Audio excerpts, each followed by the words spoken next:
So we're going to talk about the Drake equation or romance of factors first.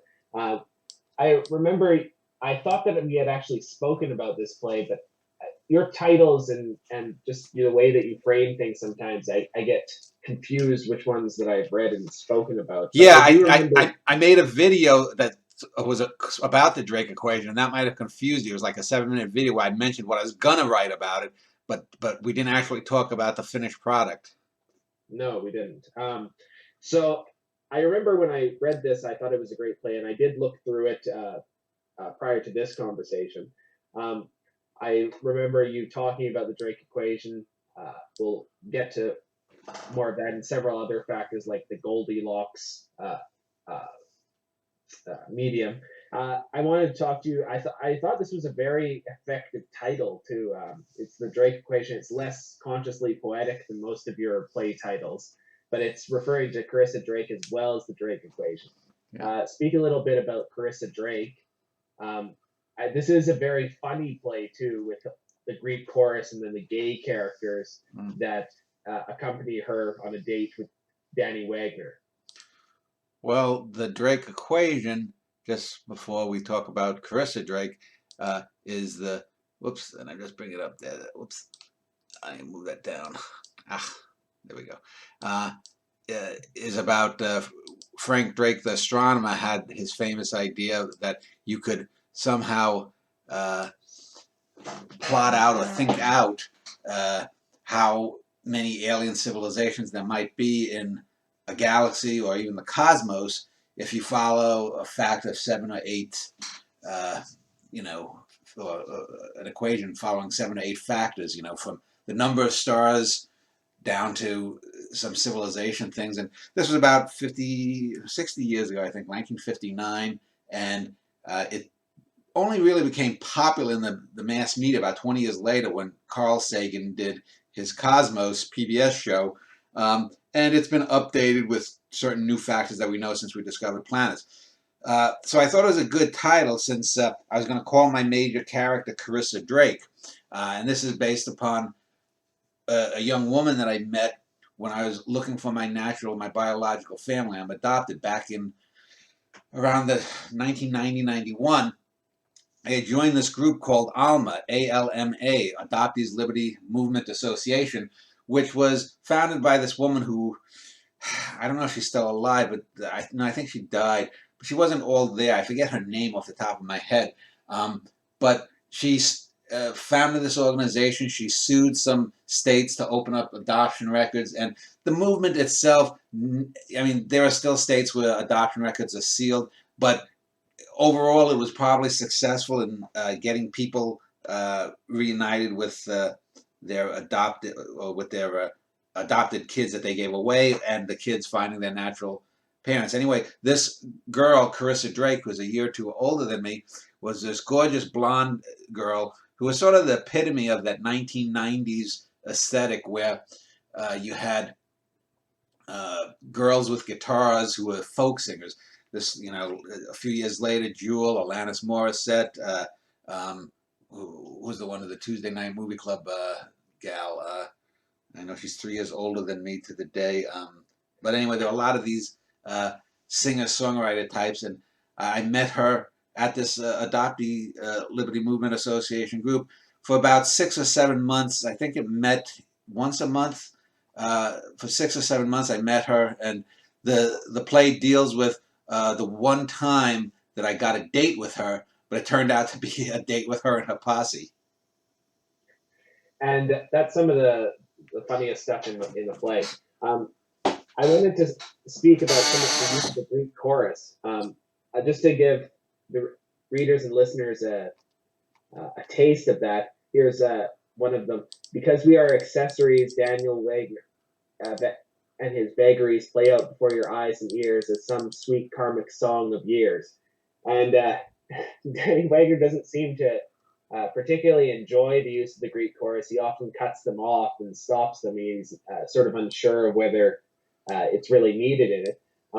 Was that your intention, or did that sort of just come as you were writing the play? Yeah, Jessica just walked in. But no, yeah, I wanted to use a Greek chorus. Every so often, I try to use different elements that are germane to a particular form.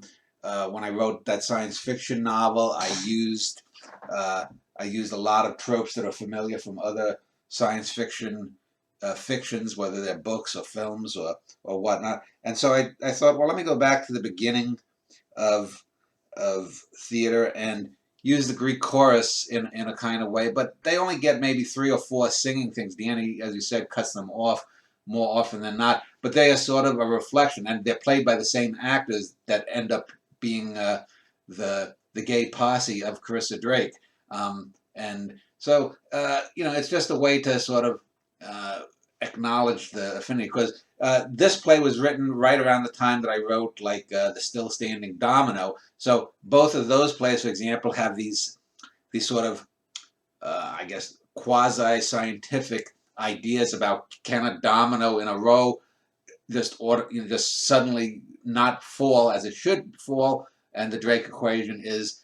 Some people think it's a sort of pseudoscientific equation that you could never really get a good estimate there. But anyway, that was the gist. I would agree with that assessment. I think it's impossible to concoct an equation based on the observable universe when there's so much that's unobserved. I did find one line throughout the play that I think it epitomizes not just this play, but most of your drama and really all of your corpus. I was never to them what they were to me, in the sense that what Danny brings to these characters and how he feeds off of it is something they're not really capable of, and it shows how different he is than most of the characters in his plays. Well, yeah, if you look at now I've written 55 total plays, and probably 2/3 to maybe 70% of them deal with Danny's sexual misadventures.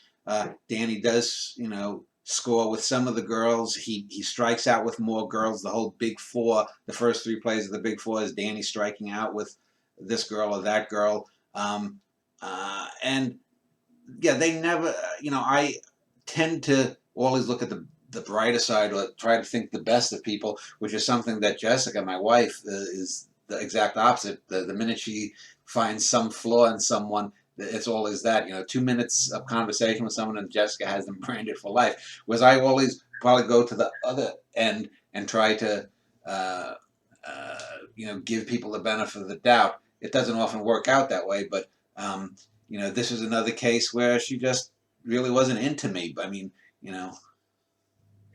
Hence why she brought her gay friends, and speak about those scenes. They're some of the funniest in the play. You do mention the Drake equation again throughout this. You mentioned it earlier in the play, and again you were explaining it to all these gay characters who actually seem to take more interest in you than Carissa does. Well, yeah, it's funny because it's been now 3 or 4 months since I wrote this play. I don't remember all the exact scenes, but I do remember the real life version, which is now almost 30 years gone. This was 1991, and I met Carissa. We had talked on the phone in between these Adoptee Liberty Movement Association meetings, and this is something that often happens. I would meet a girl, I'd get her phone number, we talk or whatnot, and I thought, I would think, naively that things were going great. But the girls generally were just sort of either using me as, the dumb guy who is going to be the guy who's going to listen to all their problems, but they don't really want anything to do with sexually. And probably Carissa fell in that category. I can't honestly say that. I mean, she wasn't nasty or anything like that.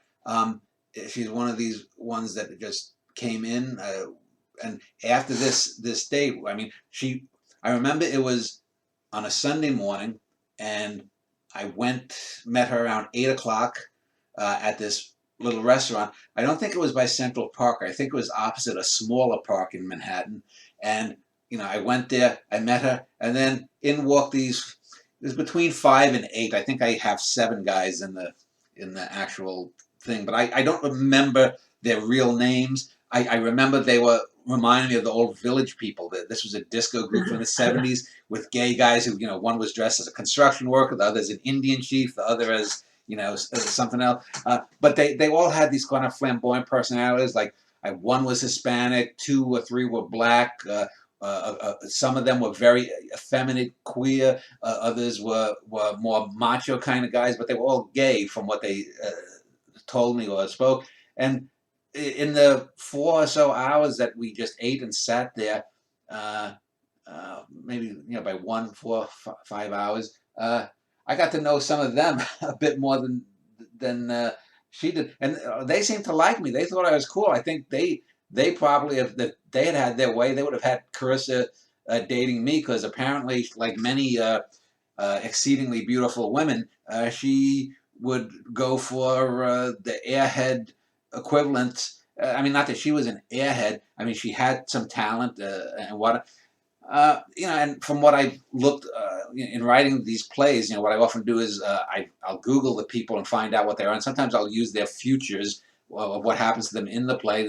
Now she's, I guess, a photographer, who has her own little studio, but it's, the typical kind of, she does graduation photos and wedding and bar mitzvahs and this kind of thing. So all of her, I guess you'd call it, all of her deeper aspirations as a music songwriter flew out the windows. But I mean, she was someone who had some talent. I talked about one of her roommates being a musician. I think that she's a nicer version of the character that you later created in How Much Room for Memory, the Kathy Bertoli character. Yeah.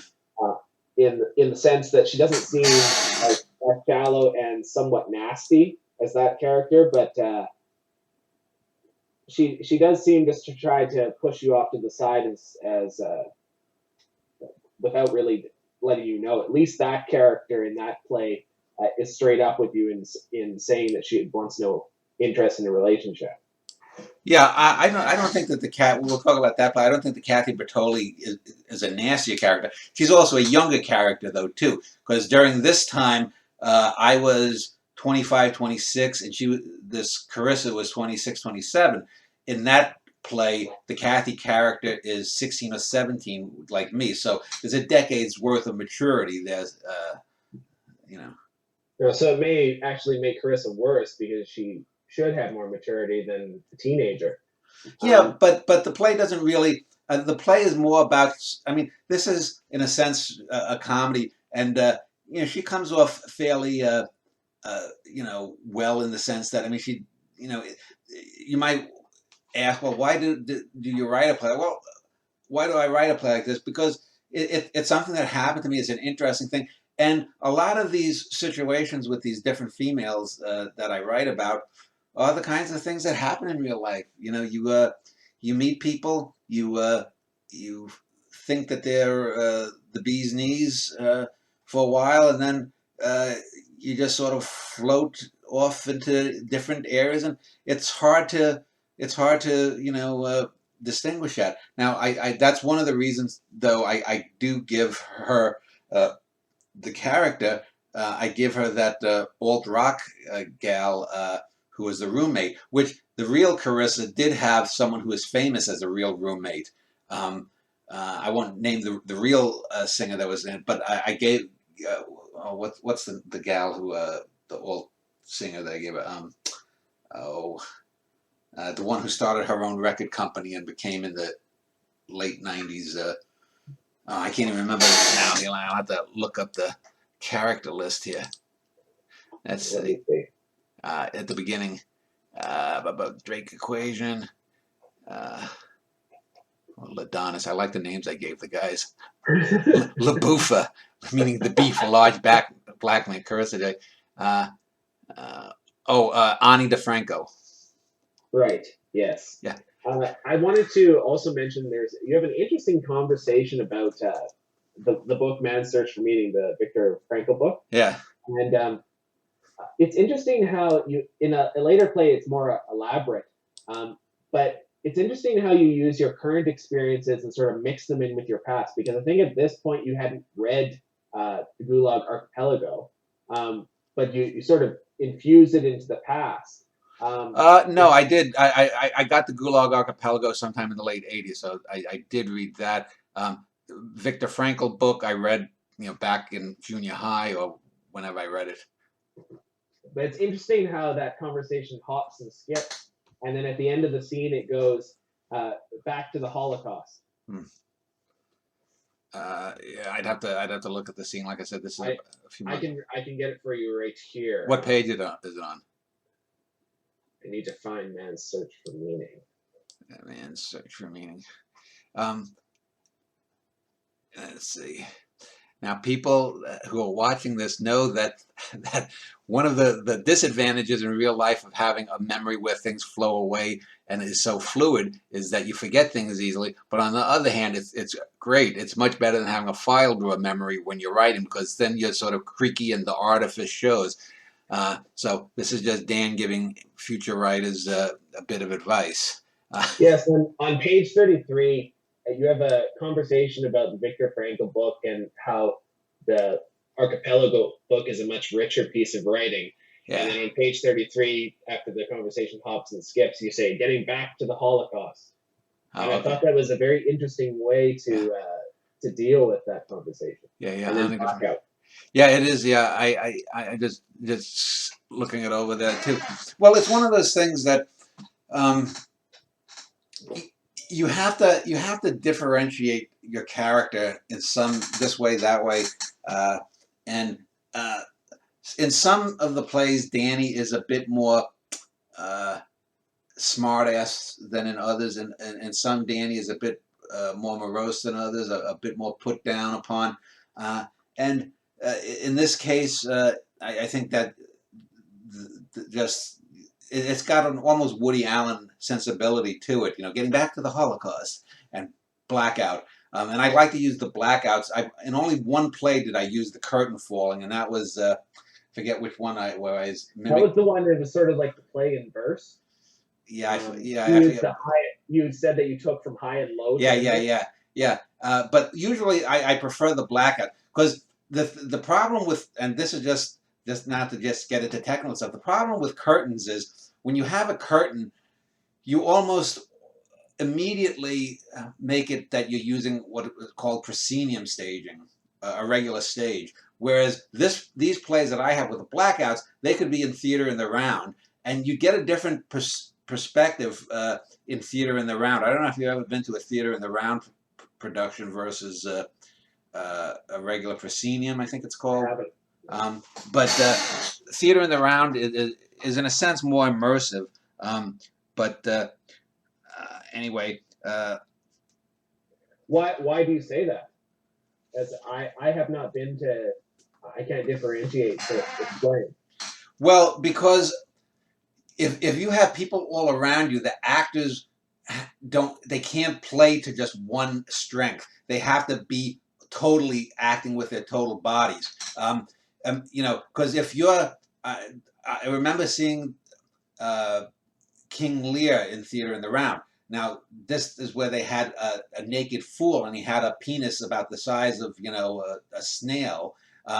And so because he was naked, it was ridiculous. But other than that, it was better to see it in Theater in the Round, because the actors then can't just emote to in one area. They have to be totally in the character.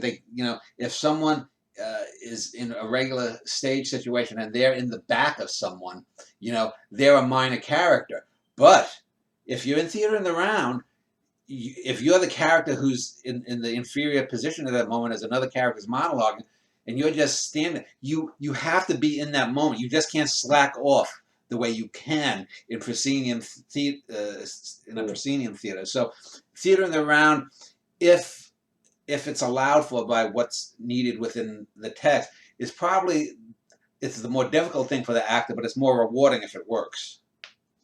I also think the blackouts probably help to create a more filmic experience than if curtains were used. And also a curtain takes probably 5 to 10 seconds, whereas the blackout is bam. A finality to a curtain that a blackout doesn't have. Yeah, and a blackout, or called knockout sketches too, is often used in comedy. And a lot of these plays, and most of my plays, probably about 70% of them, while even those that are more dramatic in content, do have comedic elements to it. So blackouts often aid in the comedy too. It's But interesting that you mentioned Woody Allen because I was thinking about this. You know, when you look at his early comedies, uh, I would say that those are essentially great comedies, like Love and Death. the I early mean, funny ones. yes, you can laugh at something every minute or two, Yeah. but they don't have any depth. And this one, which is probably one of your lighter plays, does have depth, where you're talking about the Drake equation, the Goldilocks zone, uh, scientific concept, as well as sort of the relationship that you had with Carissa. So it's interesting that you have a very light, sarcastic tone throughout most of it, but how you're able to infuse these deeper thoughts and moments. Yeah, I'm just looking here. I'm on page, what page is that? I'm at here. I'm on page 38. So let me just read you about 7 or 8 lines of dialogue. This is when Danny is with the gay posse and Carissa. And so there's Danny, there's Carissa, and then the rest of the part of the gay posse. So Danny says, I always say that if you can't count on good friends to torture you with your idiocies and idiosyncrasies, who can you count on? Martin. Exactly. I like you already, Danny. Well, even if half of what you say goes over my head. Danny to Carissa. See? To Martin. That's okay. I'll speak lower, in basso profundo. How's that? Carissa. What? Martin. You sound like LaBouffa. Danny. I'm likable, Kate. Take a hint. Carissa. What? I like you. You're right here, right? Danny, touche. Martin, I'm missing something. Ladonis in a Goma Pie like Southern accent. Surprise, surprise, surprise. So that's a really great, funny scene because you have a very the character's talking about speaking going over the head, and so Danny goes lower, but he doesn't go lower in terms of the intellectual content, but lower in his voice. And then you end up with this reference to Goma Pyle, which I don't know if you know, in the 1960s was a television show with Jim Nabors that was a spinoff from the Andy Griffith show about this rube Southern guy who joins the army. So right in those 7 or 8 lines. Was a closet case as well. Well, yeah, Jim Nabors. Yeah, I mean he was the boyfriend of Rock Hudson actually, but in there you get a good sense of now that's good writing because. Some of the dialogue is going over one of the characters' head. Carissa isn't really listening or isn't getting that Danny is flirting with her. LaBouffa is, so you have these 4 people who are talking not past each other, but they're almost spinning a spider web of misconnections. Yeah, that's the sense that you get, that no one is really talking directly to each other. Yeah. Or getting anything out of the conversation outside of some funny connections here and there.